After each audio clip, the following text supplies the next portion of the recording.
Civil española estalla cuando el ejército de África se subleva contra el gobierno del Frente Popular el 17 de julio de 1936, poniéndose a las órdenes del general Franco. El día 18, varias guarniciones de la península se suman a la sublevación. El general Franco, que se hallaba en Las Palmas en aquellos momentos, fue despertado a las 4 de la madrugada. Le comunicaron que se habían sublevado con éxito las guarniciones de Ceuta, Melilla y Tetuán. Por la mañana, ya del día 18, Franco embarca a su mujer y a su hija en un transatlántico con destino a Francia, y él, a las 2 de la tarde, sube al Dragón Rapid, un avión que le llevará a la zona española del Protectorado de Marruecos. ¿Por qué se alzaron contra el gobierno? Para ello tenemos que echar la vista hacia atrás. En el año 1923, Miguel Primo de Rivera, con apoyo del rey Alfonso XIII, había instaurado una dictadura militar. En 1930, agotada la dictadura, dimite. El país llevaba muchos años de atraso social y económico con respecto a otros países de su entorno. En 1931 se convocan elecciones municipales. Fueron elegidos más concejales monárquicos que republicanos. El caso es que la coalición de partidos republicanos, moderados y de izquierda obtuvo mayoría en las grandes ciudades, por lo que el rey Alfonso XIII, viendo las manifestaciones pro-republicanas tras los comicios, decide hacer las maletas y huir del país. En Madrid, el Comité Revolucionario proclama la República, lo que se conocerá como Segunda República, ya que España había tenido otra fallida aventura republicana muchos años antes. La monarquía renunció a sí misma, por lo tanto, la Segunda República estaba perfectamente legitimada. Niceto Alcalá Zamora asume la presidencia del gobierno provisional, que tenía como misión elaborar una nueva constitución republicana con un corte fuertemente anticlerical. Niceto Alcalá Zamora, que era católico, propugnaba una secularización más moderada y se encontró con una fuerte oposición. Una ola anticlerical se desató en buena parte de España. Los disturbios empezaron en Madrid, y la algarada se propagó rápidamente, con violentas revueltas en otras ciudades. Muchos conventos y edificios religiosos ardieron. Se profanaron lugares de culto y cementerios. Hubo muchos heridos, incluso muertos. La Constitución se aprobó en diciembre y se iniciaron las primeras reformas. Alcalá Zamora ya había dimitido por no estar de acuerdo en el trato que la Constitución daba a la cuestión religiosa. Comenzaba la etapa de Manuel Azaña, que pretendía acelerar la modernización del país. Temiendo que Alcalá Zamora emprendiera una campaña revisionista y de desprestigio contra la República, los socialistas y los azañistas convinieron en ofrecerle la presidencia de la República, cargo que ocuparía durante años con gobiernos de distinto signo. A esta etapa azañista de 2 años, del 31 al 33, se la conoció como el primer bienio o bienio reformista. En el 33 volvió a haber elecciones y esta vez ganó una coalición de derecha que acabó encabezando Alejandro Lerroux. Este segundo bienio es conocido como el bienio conservador. Fue un periodo de gran inestabilidad, con un intento fracasado de golpe de Estado, la Revolución de Octubre de 1934 en Asturias, que estuvo alentada por importantes dirigentes del PSOE como Largo Caballero e Indalecio Prieto. A río revuelto con Païns, de paso proclamó el Estado catalán dentro de la República Federal Española. Pero el líder catalán no consiguió sus objetivos y acabó en la cárcel. Mientras tanto, la revuelta en Asturias fue sofocada por el gobierno, que contó con un joven general para coordinar las operaciones. Se llamaba Francisco, de primer apellido Franco. La insurrección de Asturias reafirmó en la derecha y especialmente en los monárquicos la convicción de que si el Estado había conseguido sofocar la revuelta, no había sido por la eficacia de las instituciones republicanas, sino por la determinación de las Fuerzas Armadas de actuar rápida y contundentemente. La derecha perdió la fe en la legalidad, por lo que empezó a pensar en defender sus intereses por otros medios. La insurrección de la izquierda era un claro preludio de la guerra. Es por ello que hay algunos autores que sitúan el inicio de la guerra civil en el 34.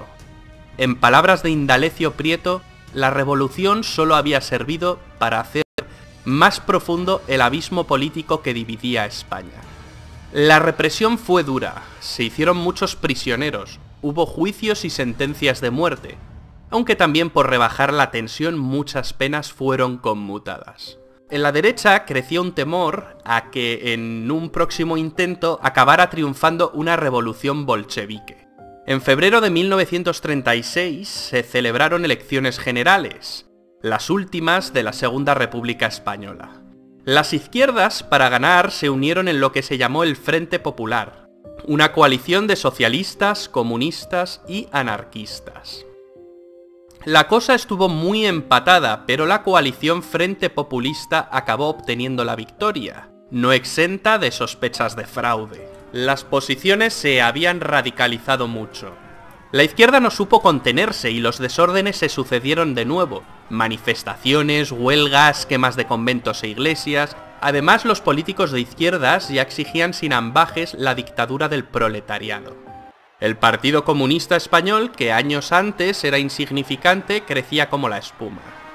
Por otro lado, el hijo de Miguel Primo de Rivera, José Antonio, había creado un movimiento de inspiración fascista, la Falange. El fascismo triunfaba en Italia y en Alemania, y caló en España. La Falange, fusionada con las juntas de ofensiva nacional sindicalista, no habían tenido un buen resultado en los comicios del 36, y se había quedado sin representación. Sin embargo, ahora los jóvenes de derecha se empezaban a alistar en sus filas, y el partido crecía y crecía.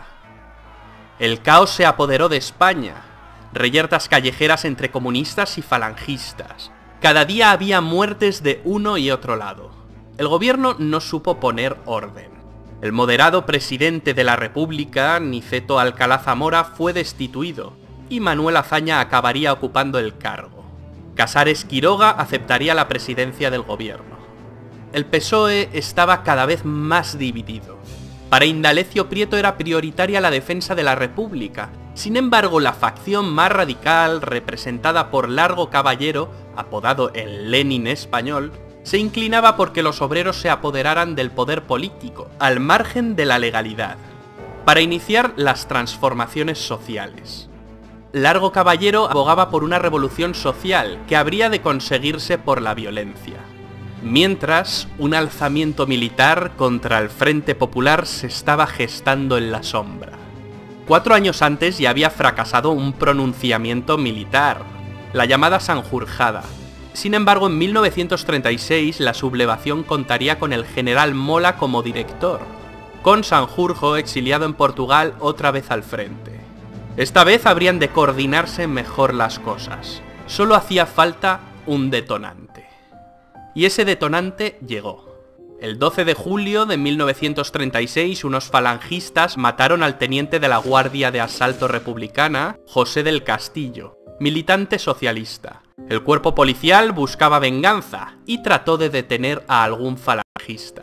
Como no lo encontraron, fueron a buscar a Gil Robles, pero este se encontraba de veraneo en Biarritz. Fue entonces cuando pasaron por la calle Velázquez y alguien propuso ir a por José Calvo Sotelo, que vivía ahí. Le detuvieron de madrugada y le metieron en una camioneta. Ahí un escolta de Indalecio Prieto le disparó en la nuca. José Calvo Sotelo era una gran figura de la derecha, diputado y destacado líder de la oposición. Su asesinato causó gran conmoción y fue lo que hizo que Francisco Franco, hasta entonces indeciso, decidiera sumarse al golpe de estado dirigido por Mola. Y es aquí donde retomamos la historia. La rebelión militar estalló con éxito en Marruecos y al día siguiente alcanzó la península. De los 24 generales de división con mando en fuerza solo se sublevaron 4, pero los sublevados contaban con el ejército de África, que era el más experimentado. Los golpistas tenían planeado ocupar las ciudades más importantes en un par de días, como mucho, pero no fue así. La intervención de las fuerzas de seguridad, las tropas leales y los civiles armados por el gobierno frustraron parcialmente el golpe.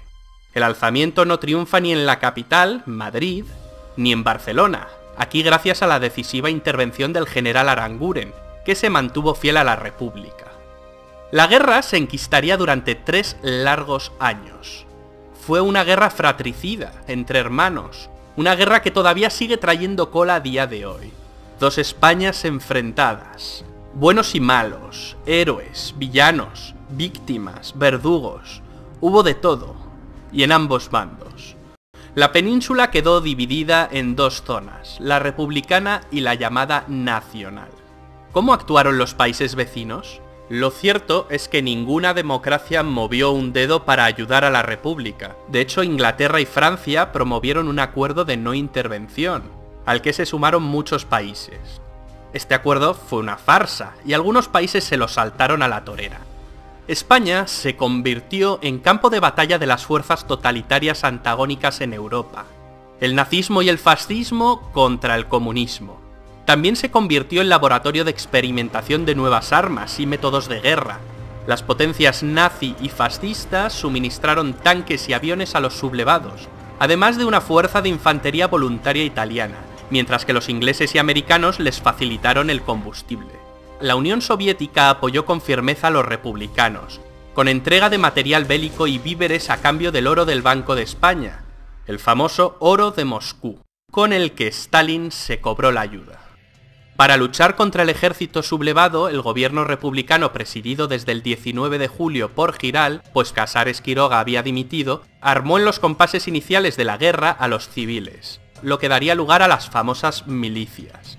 Valientes milicianos, indisciplinados, iban a convertir la famosa lucha de clases en una guerra de clases. Los milicianos desatan el terror en la retaguardia, fijando su ira especialmente en la Iglesia Católica, y dando muerte a más de 8.000 religiosos.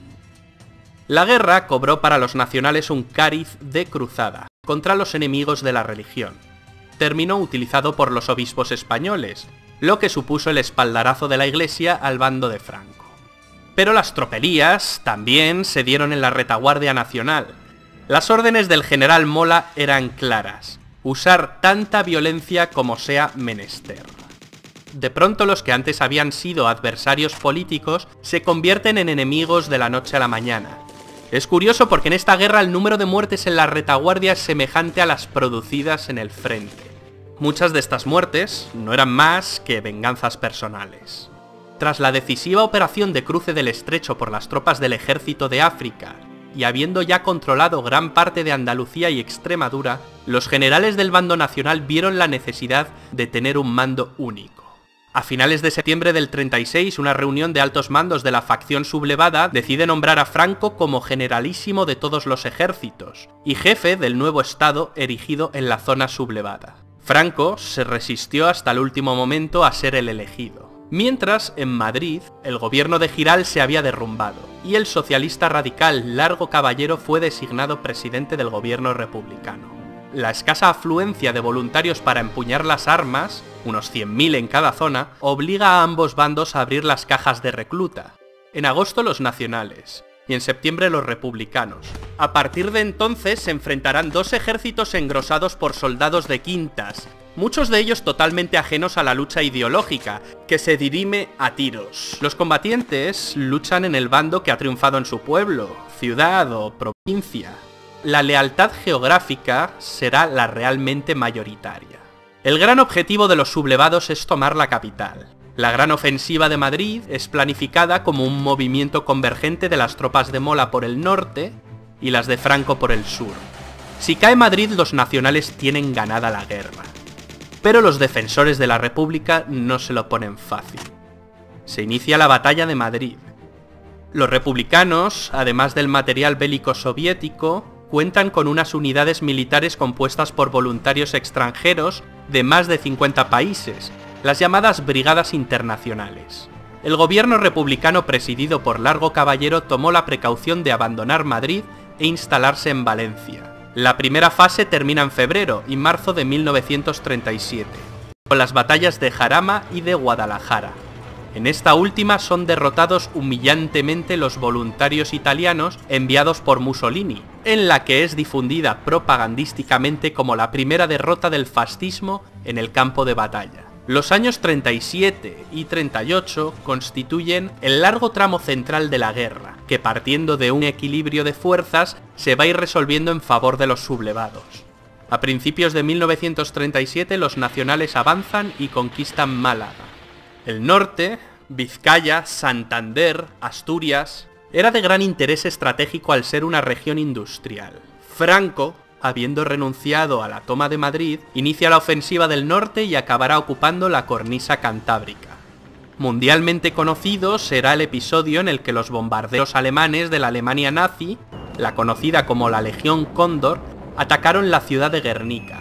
Pablo Picasso dedicó a Guernica un cuadro que se expuso en París, tratando de mostrar los horrores de la guerra e intentar atraer la simpatía del público hacia la causa republicana. En mayo de 1937, después de graves enfrentamientos armados en Barcelona entre anarquistas y comunistas, Largo Caballero dimite como jefe del gobierno.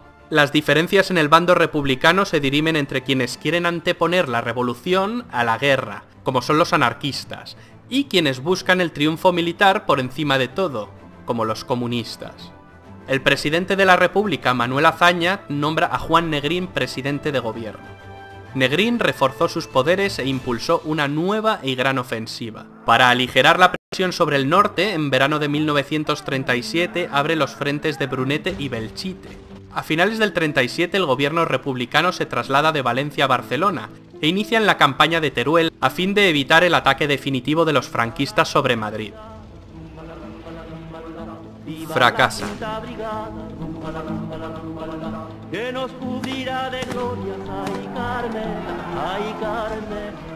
Tras la pérdida de Teruel por las tropas republicanas en febrero de 1938, los ejércitos de Franco lanzaron una ofensiva en Aragón que arrasó las defensas republicanas.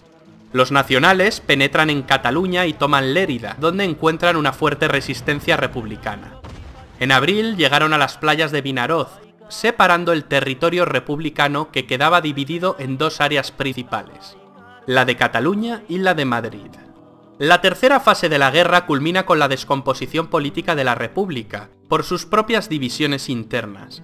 Los republicanos, tras un gran éxito inicial, son vencidos en la batalla del Ebro, una de las más sangrientas de toda la guerra, una batalla que preparaba el camino para la caída de Cataluña.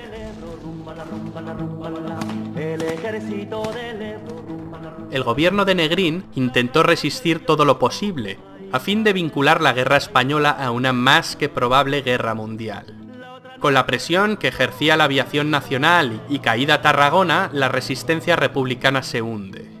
El general Yagüe entra en Barcelona, entonces sede del gobierno, en enero de 1939 y sin apenas resistencia. Miles de republicanos, militares y civiles se exilian en Francia, entre ellos el poeta Antonio Machado, que viejo y enfermo fallecerá en Collioure el 22 de febrero. El 27 de febrero, el gobierno de Franco es reconocido por Francia e Inglaterra, lo que provoca la dimisión de Manuel Azaña como presidente de la República. El 28 de marzo fue ocupada Madrid. El 1 de abril de 1939, Franco firma el último parte de guerra. La terrible guerra civil española había finalizado, dando paso a la larga dictadura de Francisco Franco, que duraría hasta el año 1975.